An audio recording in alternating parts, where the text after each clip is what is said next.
যদি হঠাৎ বৃষ্টি আয় পরে তাহলে তো আমার তরকারিগুলো ভিজে যাবো, তাড়াতাড়ি পলিথিনটা লই। পলিথিনটা যে কই? এই মামা, তোমার পটল কত কেজি? ভাই এখন তো তরকারি বেচুম না ভাই, বৃষ্টি আসার আগে দোকানটা গুছাইলাম। আচ্ছা ভাই, আপনি যদি নেন একদম 30 টাকা।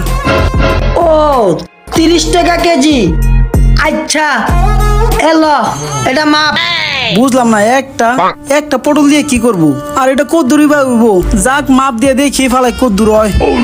ভাই এখানে তো আপনার বিলাইছে 72 পয়সা। 72 পয়সা?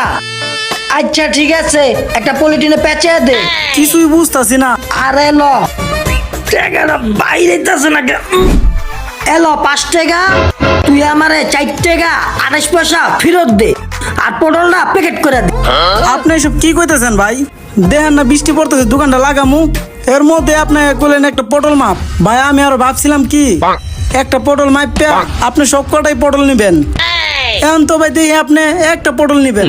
তোরা কিছু পটল দিতে তুই পটল দিবি, আমার একটা পটল লাগবে, একটা পটল দিবি। ধরো ভাই আপনি জান তো, একটা পটল না মাপে আমি ফকিরে দিয়ে দিব। আমি কি ভিক্ষুক? তোর যেমন কইছি এমন কর, তুই আমারে টাকা ফেরত দে। এটা কত সাল চলে জানেন?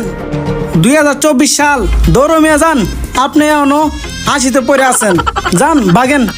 ভাই কিছু মনে করেন না, এরকম ঝগড়া করতেছেন কে পটল নিয়া?